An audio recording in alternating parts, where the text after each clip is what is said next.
Job 13, verse 15. Though he slay me, yet will I trust in him. But I will maintain mine own ways before him. That's the King James. Though he slay me, yet will I hope in him, is what my NIV says. I will surely defend my ways to his face. The New Revised Standard Version says this: see, he will kill me. I have no hope. But I will defend my ways to his face. It's a little different. So I sat down this week and I looked really closely at this language, and here's my translation for what it's worth. If he slays me, I will have no hope. However, I will defend my ways in his presence nonetheless. Well, let me tell you just a little bit about Job. So that's the language. A little bit about Job. Job is one who is called holy, righteous, and blameless among the people of the earth.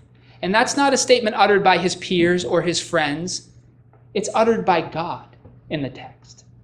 God calls Job holy and blameless among the people of the earth. Now that's about as high praise as anybody could ever get. Job's life is a wreck at this point. Everything has gone wrong. Now, he was wealthy, he was powerful. God gets into an argument with Satan. And God says, have you noticed my servant Job, how wonderful he is? And Satan says, he's only great because you protect him. And you think God would say, I'm not getting into this game. I love Job too much. I'm going to protect Job.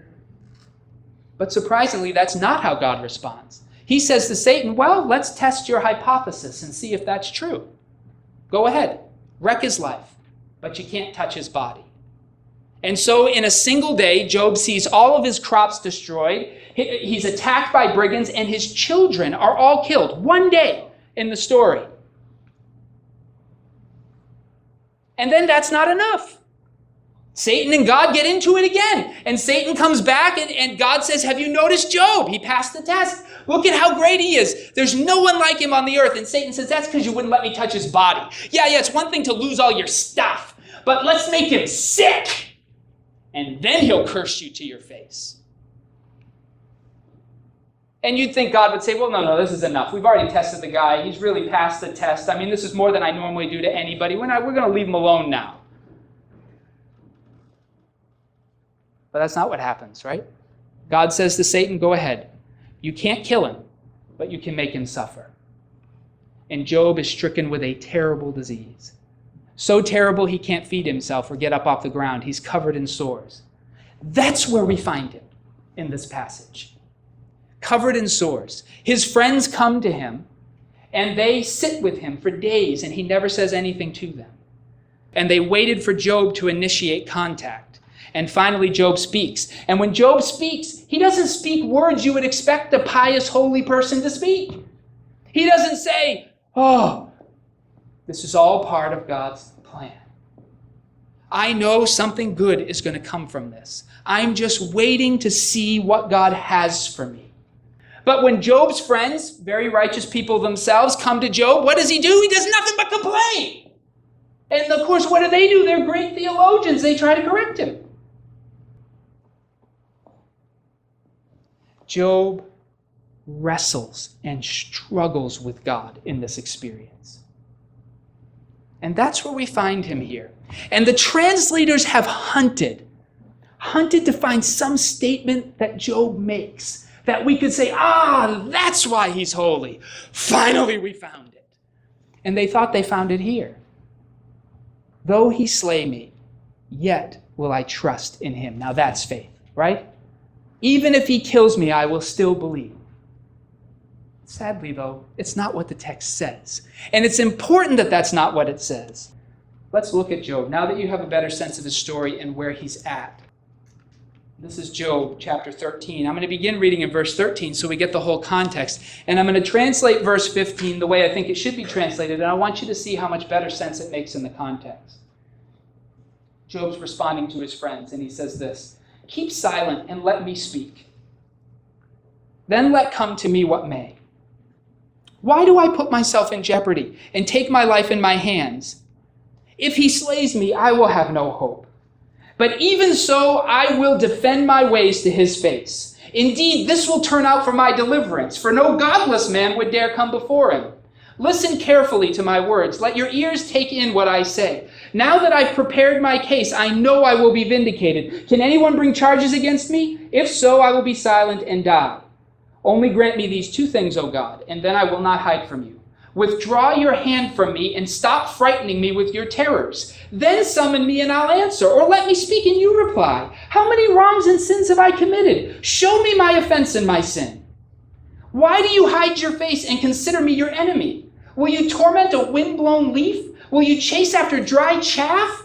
Will you write down bitter things against me and make me inherit the sins of my youth? You fasten my feet in shackles. You keep close watch on all my paths by putting marks on the sole of my feet. So man wastes away like something rotten, like a garment eaten by moths. Man born of woman is a few days and full of trouble. He springs up like a flower and withers away. Like a fleeting shadow he does not endure. Do you fix your eye on such a one? Will you bring him before you for judgment? Who can bring what is pure from the impure? No one. Man's days are determined. You have decreed the number of his months and have set limits he cannot exceed. So look away from him and let him alone till he's put in his time like a hired man. Job is struggling. His life seems unfair. Everything he thought following God would do for him has fallen to pieces. And we know in the story that it is God's fault in a way. I mean, Satan's doing it, but God gave him permission. And so, Job, did you see that at the end? If this is what your attention gets me, would you just leave me alone? We think God wants to hear pious platitudes. We think that prayer should be filled with pomp and circumstance, with yeses and blessings. We don't think it's okay to struggle with the real-life implications of our world. We don't think it's okay to be angry about the evil in this place. We don't think it's okay to not like the people that we are. We don't think it's okay to not like the life we're being forced to live. We think somehow that holy, sanctified, righteous, and blameless people just live impervious to this stuff and are happy all the time. We don't think it's appropriate to tell God that we're struggling, that we don't understand what's happening, that this doesn't seem fair or just or right.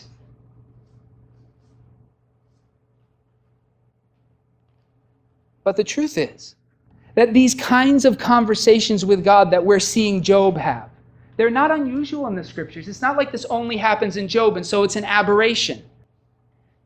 When God decided to wipe out the people in Sodom and Gomorrah, when he decided that their evil had become too great, he came and he told Abraham about that. And Abraham decided that rather than just saying, well, you're God and you know what's best, you do whatever you want and I'll sing your praises no matter how it works out. Abraham says, can we talk about this, God?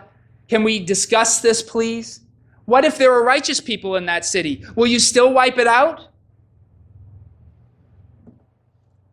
But God says to Abraham, yeah, let's sit down and talk about this. And he has a conversation with him. And Abraham slowly gets God down to this idea that if there are 10 righteous people in that city, he won't wipe it out.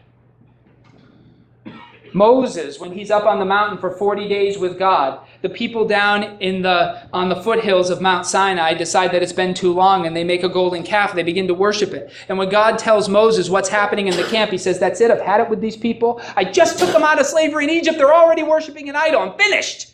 And he says, I'm going to kill them all, and I'll bring a holy nation from you. And Moses, again, like Abraham before him, talks with God, negotiates with God. He says, you can't do this. If you do this, the Egyptians will think you led us out into the wilderness to kill us. If you do this, God, it's going to ruin your reputation. Please show mercy. And the text says, I know our theology says the text can't say what it says, and you decide how you want to deal with that, but the text says God changed his mind.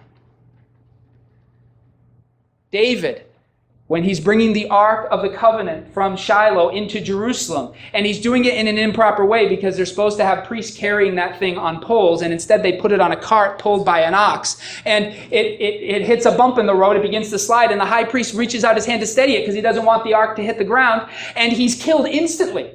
And David is so angered by that he does two things. He refuses to let that ark into Jerusalem. He sends it someplace else. And secondly, he names the place where God lashes out. This is David. And Jesus, on the night that he is going to be betrayed, is praying in the Garden of Gethsemane. And he doesn't say prayers like, all of this is for a reason. I'm fine with whatever you want to have happen to me. Let's just get on with it. Jesus himself prays that night, if there could be another way, if you could find another road for me to walk, let this cup be taken from me. And we're told in the scriptures that his prayer was so earnest that it's hard to translate the Greek. One or two things was happening, one of two things. Either he was praying so fervently that he was sweating, and the sweat was pouring off of him that it looked like blood coming from a wound. Or he was praying so earnestly that the capillaries in his skin literally burst and he was bleeding through his sweat. Either way, Jesus was pretty intense on that night.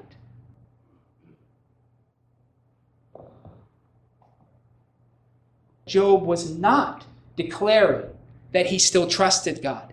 Instead, he was declaring something so much more faithful, so much more powerful than that.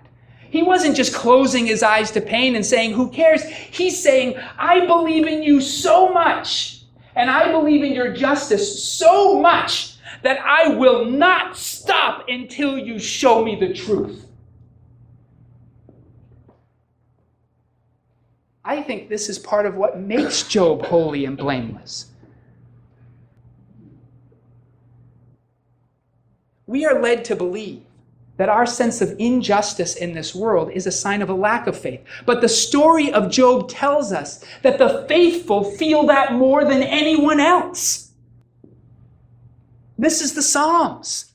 This is Job. This is Abraham. This is Moses. This is David.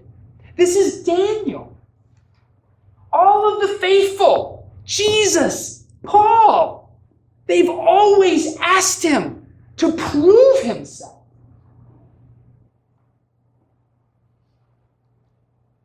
This is a much more human faith than for some reason our pietistic tendencies would like us to embrace. You see, what Job has come to realize is something we all must wrestle with. In this moment, he says, if this God kills me, I am done for. There's nowhere to go. I might as well plead my case because I'm out of options. Who can do anything to this God? And that moment is amazing because he realizes that he's dealing with an entity that breathed life into nothing. And so he does the only thing he can do. He cries to the Almighty for mercy.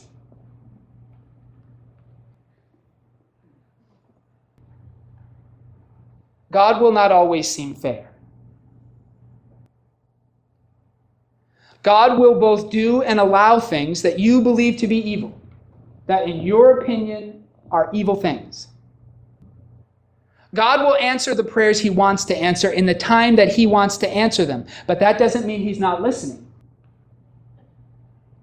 He will sometimes, perhaps even oftentimes, treat you as though you were not the most important being in existence at the present moment.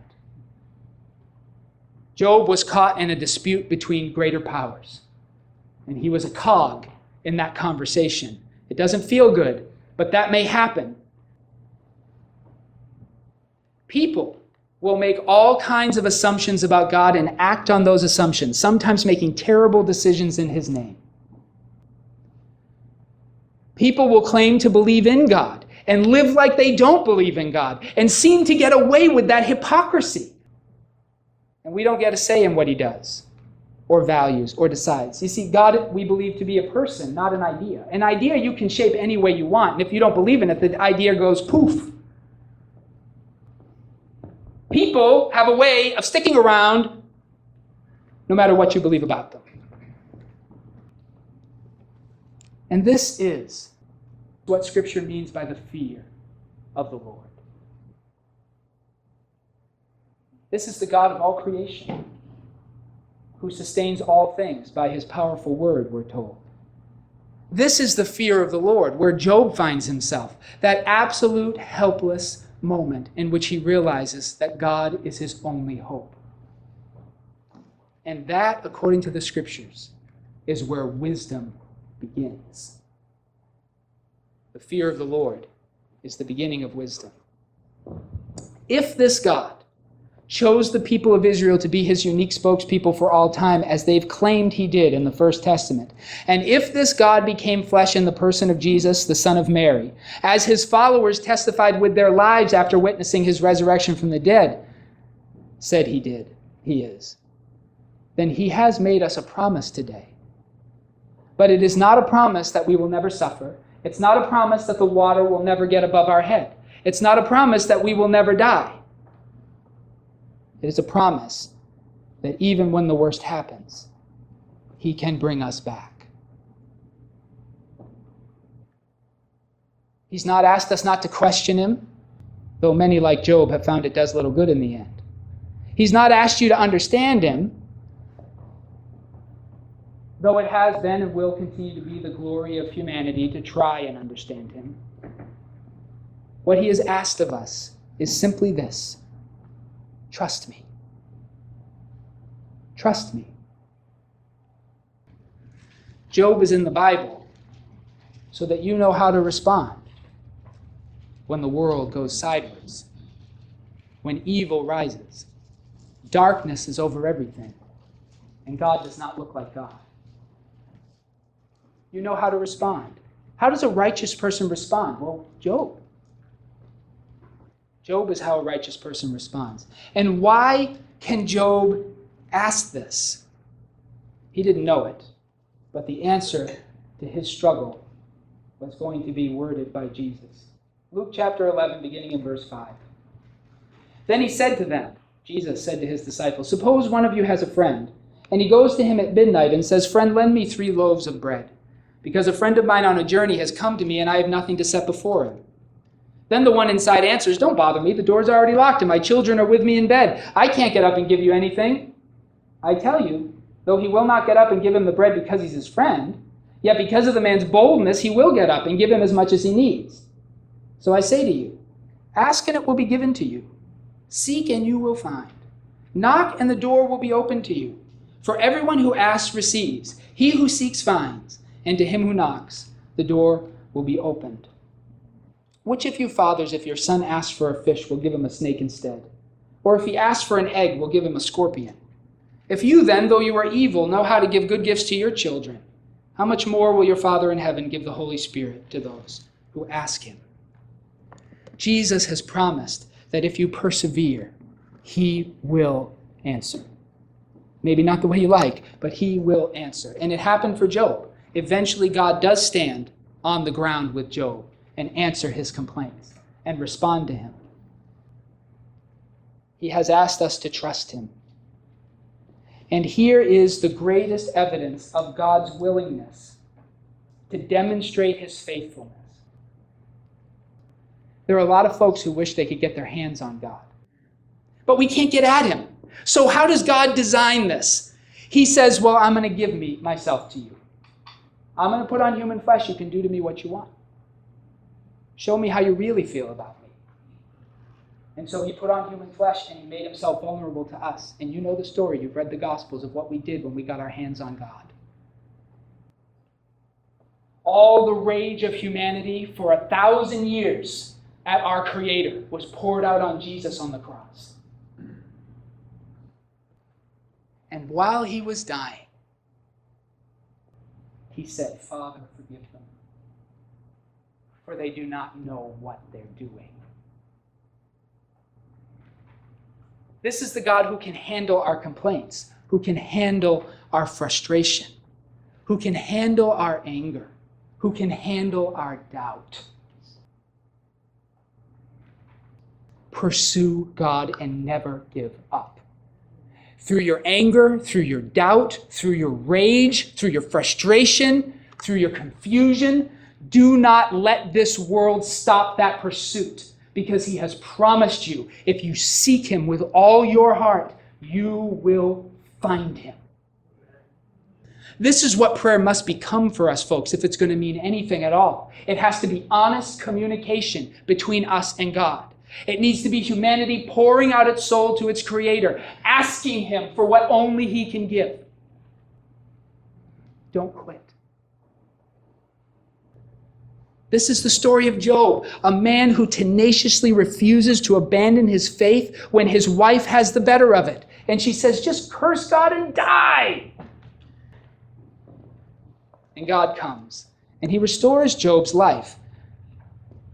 And he restores Job's wealth and his health, gives him other children. Being a father myself, I'm not sure that's really much satisfaction. But God does say in Job's story, in Jesus' story, through the prophets of Israel, and through all these long history, that he can and will repay the years the locusts have eaten. But you must be willing to die in the dark, still believing in the light.